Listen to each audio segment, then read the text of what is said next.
Thank you very much. Thank you very much, Mr. Chairman, and thank you very much, both speakers. It's very good. I was just thinking about my golfing experiences. When I joined Citibank, my boss told me I was too tall, so there was no point in me taking up golf, and he would take all the invitations that I got in the beginning. So fair play to him. Anyway, thank you for the opportunity for coming here today. I know we're caught for time, so I'll move as quickly as I can.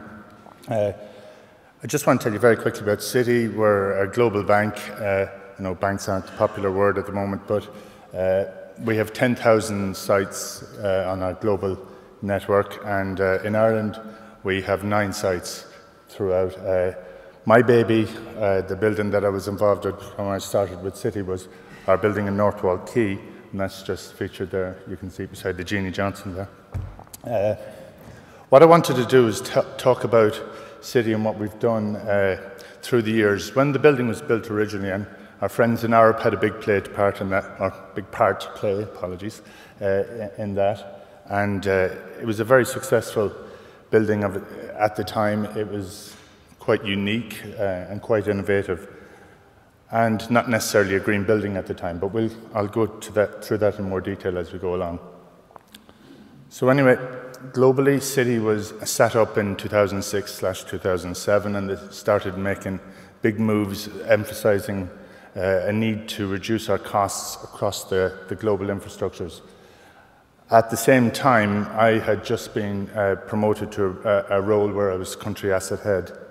Prior to that, I was part of the engineering fraternity, but sorry guys, I moved across to the real estate side. The Energy Awareness Campaign, we brought about a number of initiatives from 2007. We've had tremendous success as a result of it, not only within Ireland, but across the network. We talk a lot about measurement and comparing with other sites. Citi Ireland is one of the leaders in terms of the overall benchmarking exercise on the cost to run a building and the environmental initiatives that we undertake. Energy management is now fully integrated into our environmental awareness campaign, and it's part of our corporate social responsibility as well. It also fits in with our lean initiatives and our workspace solutions, and I'll talk a little bit about that after. And our pride in the workplace, Citi volunteers, and it's all about doing the right thing. I keep hearing that today. So it's been a roller coaster, but it's been a great experience for me, a great journey. My purpose here today is to reflect the benefits of educating everyone on how to use buildings in order to achieve savings. And when I say everyone, I don't mean people here. I mean how we approached it in Citi, how we communicated with our employees and engaged them. Our key success factors, we had a very open agenda all along the journey, and then, of course, me being from an engineering background, a massive emphasis on maximising the opportunity within the building. And I think that's something we overlook an awful lot nowadays. We have some fabulous buildings constructed to the highest standards, but we have to get the right users in there to make them work, to optimise the performance of those buildings. And then also on the social side, looking at the individuals, looking at the people who create the money for me to pay the building, we have to change their behaviours a little bit. And through the journey, we did a little bit of that, but worked on the individuals themselves, and I'll demonstrate that as we go. We've had a very good success rate over the last 7 years. We've won a number of awards, and that doesn't emphasise the amount of awards we were finalists in, so we're very proud of that. And it's just something that also fits into our green profile when we're trying to secure business as a bank. One of the boxes that have to be ticked nowadays is whether or not you have a green agenda, a green policy, or if you're a responsible company. This, I doubt you can read it from here, but I built a plan. Actually, I saw this particular slide with another company recently, and I thought, what a way to portray the journey. And each year as we moved along, and you might see the band at the bottom representing how in 2006/2007, I wouldn't have considered it as very efficient. But as we moved along the years, we're getting greener and greener. The journey continues. There's lots to do. I've put white in the 2012 bracket, because there's some of that stuff I've done already. Note we've only just got 14,001, which is a bit ironic when you think about it. But there's a number of initiatives that I'm bringing in, not necessarily all involving CapEx. You know, it's the big limiter at the moment. But the interesting point, and I don't know if there's a laser on this thing, is over here you see where our energy consumption over the years, from a cost perspective, has dropped right down. In 2006, I was hitting 1.2 million a year in utilities, and it was 2007 that I actually got in the right position, that I was able to affect change. Maybe we're a little bit old school in our thinking back in 2006, 2007, but I had an opportunity to change, and then I started bringing in measures, some tough measures, but the dividends are certainly being reaped today. Equally, we would have had, looking at recycling as well, we're now at a stage today where we have zero landfill. We have 80% of that is recycled, and the rest is recovered. Indeed, with our water as well, we looked at our water. We're now at a stage where we're 62.3 or 62 meters cubed a day, which is a significant drop down from 85 cubic meters a day in 2006. Move on. Okay, I had two ways of approaching this. One was through engineering, which is what I'm about, what I love. Then the other side was looking at the social aspects, getting green teams, getting employees involved. And over the years, we introduced a number of engineering initiatives: HVAC management, more optimization of our BMS system, lighting management, getting more efficient lighting on board, retrofitting with electronic ballasts, sensor control, daylight sensors, all that stuff. Installation of inverter drives in all our motors. We have about 300 motors in the building. Utilization of combined heat and power. Optimize the use of the heat, because we were only operating on a cogen basis. Optimize the use of the BMS, well, I referred to that earlier. Live energy monitoring, that's a big deal. I've heard a lot, it's been used a lot today. If you can't measure it, you can't manage it. Retrofit our data center, change from the conventional upflow units to crack units. Downsize our UPS and our calorifiers, because when they were designed originally, maybe they were a little bit, I'm not going to lambaste the designers, but it might have been a little bit over-spec'd. We got more into the load matching phase, and that's only built over time as we understood the characteristics of the buildings. And the emphasis is always on continuous improvement. We had some other initiatives. I introduced an out-of-hours charge mechanism, where we had an expense base for the building. I charged each business. We could have 400 different businesses, or departments if you like, within the building, and I charged them on a pro rata basis. What I did here was I put them into a 10-hour slot and said, if you go outside that 10 hours, you're going to pay for it. But what it did do was I kept the costs low for them. So the emphasis was on the business to get their work done during the normal working day. And if they needed to work over hours, it didn't mean that other businesses would take that particular pain. It also fit into the work-life balance thing. I heard a presentation earlier on talking about how we make these buildings to keep our people in the buildings longer. That doesn't really sit well with the way we work. We try to get the job done in the working day and then let them go off to their homes and enjoy themselves. We also focused on energy procurement, more load matching from the energy procurement side, looking at our MIC, load analysis, continuous load analysis. We would look at everything, and if we were benchmarking month on month, year on year, taking the daylight activity or the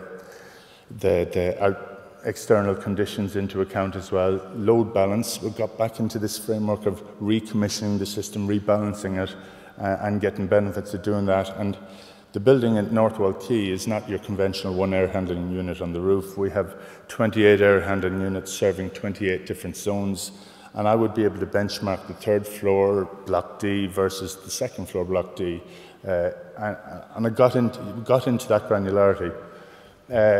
Energy efficient technology, Yeah, we've stepped up with that. We've got Epicensor. We use a company from Limerick called Epicensor, who have referred to in a little bit, have partnered with Resourcecraft. We work to a number of different KPIs. And then consolidation of data centers. We all know IT technology is moving forward. There's an awful lot more emphasis on cloud computing, and there's not as big a need to have, maybe you'll have 1 or 2 server room or large data centers in a particular building, but we're scaling that down. We don't need localized patch centers. And the equipment is getting, you know, look at a USB stick. Years ago, you might be lucky if you got 128 megabytes. Now they're looking at 8 gigabyte USB sticks. So storage is a big deal. You can fit an awful lot more from a technology perspective into a lot smaller space. So we were able to use those spaces for other means, storage or whatever, if we needed to expand the areas, the actual seat count in the building. And rationalizing the data center environment as well. The technology equally has got a lot more resilient to temperature control. I mean, when I started years ago, we were looking at 17, 18 degrees plus or minus 1 or 2 degrees, and they were very tight bands. Now we can run our equipment up, we can control the environment to up to 26, 27 degrees without impact. This is just looking at the system. I won't go into it too much because I'm sure I'm caught for time, but management by measurement. We developed a number of KPIs. We were able to look at energy, water, the temperature as well. I was able to create other KPIs like energy consumption per head count per month, and again, getting into my whole analysis phase. It's a very flexible system. It's wireless. You could just slap a sensor on wherever you needed to. You could, again, we were looking at thermal loads, and we got more into the understanding what we could do with the building and the equipment in it. So we were optimizing across the band. This happened to qualify for the SEAI grant as well, the Energy Retrofit Fund that was available in 2010. And this is a very simplified thing. We had planned to reduce our energy consumption per head by 10%. We got it down to 15.91 in just a 2-year space, and that was already on top of a massive trend. What we have found as well with occupancy, there's a bigger emphasis now on increasing densities of space, making the space work more for the business. And that was just the data center we put in crack units. Massive return on investment. We had it paid for in a very short space of time, and we have much more efficient cooling. Focusing on the employees now, that's moving away from engineering. We got into the employee side of it, engaging them, because we're all a big team at the end of the day. We obtained executive sponsorship. That's very important when you're an end user. You have to get some of the big wigs to join ship, and gains momentum. We also did a number of surveys. We got a green team going, and then we set some targets, because often people just chod along and they don't do what they should do. I think targets are very important. I think we all have targets in this day and age. Provide incentives for behavioural change, and that was very much focused to the business as well, because I would have set out a plan of every given year what the utilities were going to cost, and I'd improve upon them. And all I'd do is just give the money back to the business on a pro rata basis. So come November, December, I mean, last year I gave them back 500,000 on a pro rata basis across the building, which, you know, wasn't planned for, it looked good in their books, it's good for the business. And if we look at those saves are profit. I mean, it was referred to earlier on. You know, you have to think about the amount of sales we have to generate to offset that expense. And that's the pitch now I make to the business. And that's why I've got so much more momentum in it. We have an environmental expo. I'll talk a little bit about that. An expo, couldn't get everybody in the bank over to the RDS for the show, so we decided to have our own little show back. And it started in 2008, where I got 40 environmentally focused exhibits. Just made a day, you know, make it an exciting event. Everybody go around and see things. But there was a particular emphasis on what you could do at home, because I solemnly believe if you make a difference at home, your habits will change and you bring that into the workplace. Okay, I'm gone. Okay, and we would host sustainability events. I'll just flick through the slides. That was the survey. God, I'm under the kibosh now. And this is basically just a follow through. I don't know if anybody wants to see, I'll send the presentation off if anybody needs it, but participation in all these different events where we got the green team involved.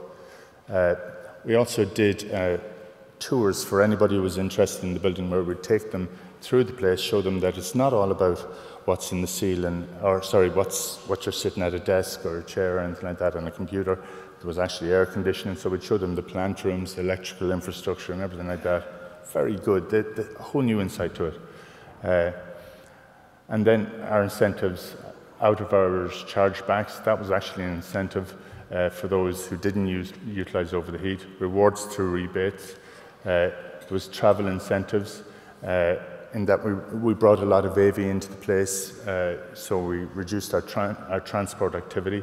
Face-to-face building tours, the expo, we have City Art Week, which is actually going on at the moment. Waste initiatives, staff surveys, these are all the things, different elements that we would look at.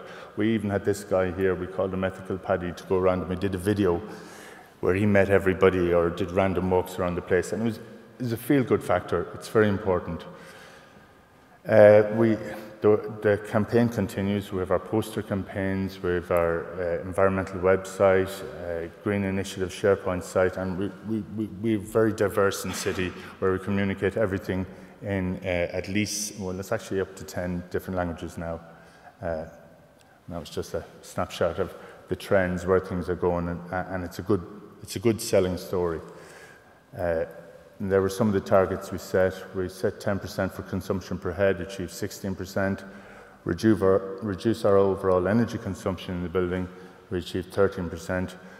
Reduce our energy cost with the implementation of CHP, we achieved 35%, and along with that we had the carbon reductions as well. So just a few key points that I always say. Communication is key. Not everybody's an engineer, I used to explain carbon in terms of bags of sugar or something like that, or how long it would take a Volkswagen to travel around the earth to offset what we've achieved. If you can't measure it, you can't manage it. I think I've made that fairly clear earlier on. Challenge, be different, be innovative, and push it, because people will, there is an air for change, and especially it's going to work now, given the need to save money. Organisations need to save money. Engage your key players early and get a collaborative approach. But I always believe you have to keep an element of fun there. So that's it. Sorry for cutting it very short.